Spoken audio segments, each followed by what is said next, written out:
Little 12-year-old Asif, on his way to work on the back of his brother's bicycle, helps make some of the world's surgical instruments. He is at the bottom end of a supply chain worth $30 billion a year, producing instruments for hospitals, doctors' rooms, and beauty parlors across the globe. His workshop may sell a surgical scissor for about $27, which then can be sold through a string of middlemen on the international market for up to $143. But little of that profit trickles back to Sialkot, Pakistan, where Asif has been working since the age of 7. I'm doing it because I have to pay off some debts.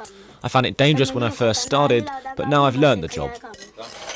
To help repay a debt incurred by his father, Asif works on 600 pieces a day, filing and grinding, and exposing himself to hazards not even an adult would tolerate.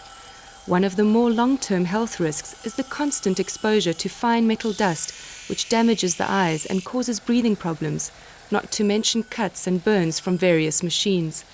But the greatest danger is intangible.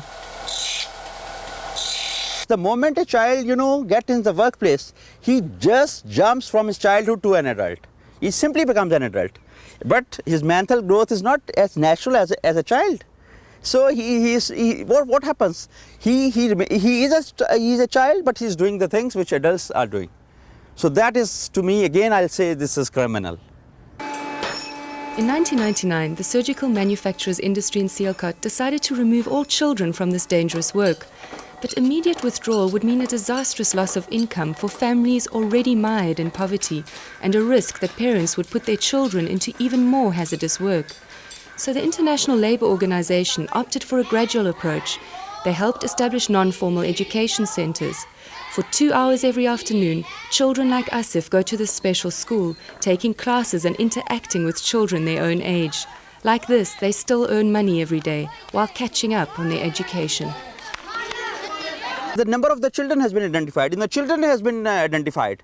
We know where are the places of the areas of concentration, and we can definitely make it free of child labor. ILO hopes to reach this target by ensuring that no new children are recruited into the industry and that working children continue with their classes until adulthood.